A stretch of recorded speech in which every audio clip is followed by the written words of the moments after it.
अरे भाई, गुंडा राज का समाप्ति हो। अब सम्राट जी को मिला है, हम लोग उम्मीद करते हैं कि गुंडा राज का समापन होगा।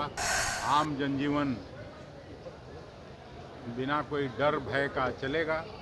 दिल्ली से पटना पहुंचे कांग्रेस के राज्यसभा सांसद अखिलेश प्रसाद सिंह जैसे मीडिया से मुखातिब हुए, उसके बाद से जो है मीडिया ने सवाल किया कि बिहार के मुख्यमंत्री नीतीश कुमार 20 वर्षों से अपने पास गृह विभाग रखे हुए थे। तो अखिलेश प्रसाद सिंह ने कहा कि जिस तरह से जो है बिहार में गुंडा राज था, उसको जो अब खत्म करने के लिए जो है नीतीश कुमार सम्राट चौधरी को दे दिए हैं। जो सम्राट चौधरी बिहार के उप मुख्यमंत्री हैं, बीजेपी के कोटे से आते हैं। उतना तक ही नहीं, अखिलेश प्रसाद सिंह ने सीधा सीधा कहा कि जिस तरह से बिहार में गुंडा राज था, अब समापन हो जाएगा। मीडिया ने यह भी सवाल किया कि क्या जो है यूपी मॉडल बिहार में आएगा। उन्होंने अखिलेश प्रसाद सिंह ने कहा कि क्या यार ये सब बात करते हो, बिहार प्रदेश दूसरा है, यहाँ यूपी मॉडल नहीं चलेगा, योगी मॉडल नहीं चलेगा। पहले अखिलेश प्रसाद सिंह की पूरी बयानों को आप सुने।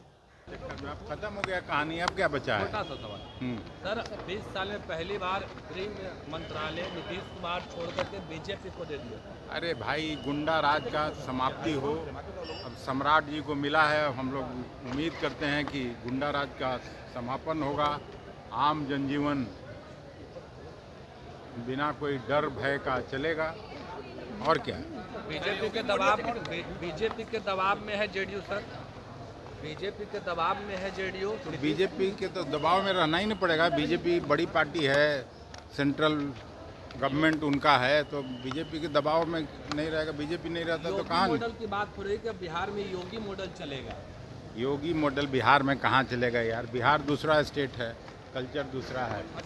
तो आपने सुना जिस तरह से जो है अखिलेश प्रसाद सिंह ने जो है सीधे सीधे कहा कि बिहार में लगातार जो है अब क्राइम घटता नजर आएगा। इससे पहले क्राइम बढ़ता था, लेकिन उसको लेकर के जो है साफ तौर पर अब देखा जा रहा है कि जिस तरह से मीडिया ने फिर ये भी सवाल किया कि क्या जेडीयू जो है बीजेपी के दबाव में है।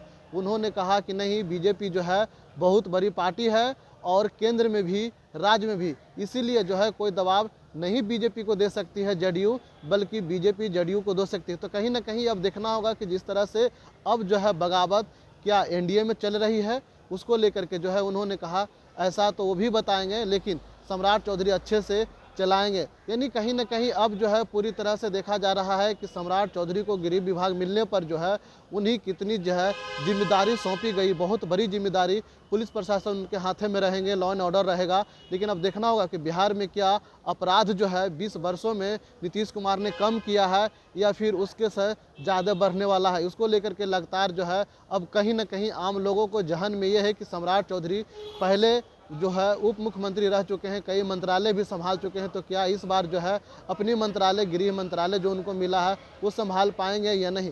क्योंकि जिस तरह से जो है सम्राट चौधरी ने कल जो है जाकर के पटना के पुलिस मुख्यालय में शपथ लेंगे, जहां से जो है गृह विभाग चलाएंगे। लेकिन अब देखा जा रहा है कि जिस तरह से मुख्यमंत्री नीतीश कुमार के कारण क्या हुई, जो है गृह विभाग सौंपना पड़ा था। अगर पिछली बार जब महागठबंधन से टूट करके सरकार बन रही थी, तो उस समय जो है मुख्यमंत्री नीतीश कुमार से कहा गया था गृह विभाग दे सकते हैं, लेकिन गृह विभाग मुख्यमंत्री नीतीश कुमार नहीं छोड़े। और 2025 में विधानसभा चुनाव हुई, प्रचंड बहुमत के साथ जो है एनडीए वापसी हुई। उसके बाद से जो है अब सम्राट चौधरी को बिहार के गृह मंत्रालय दिया गया है। मैं पीडीएस समाचार के लिए पटना से ब्रजेश कुमार।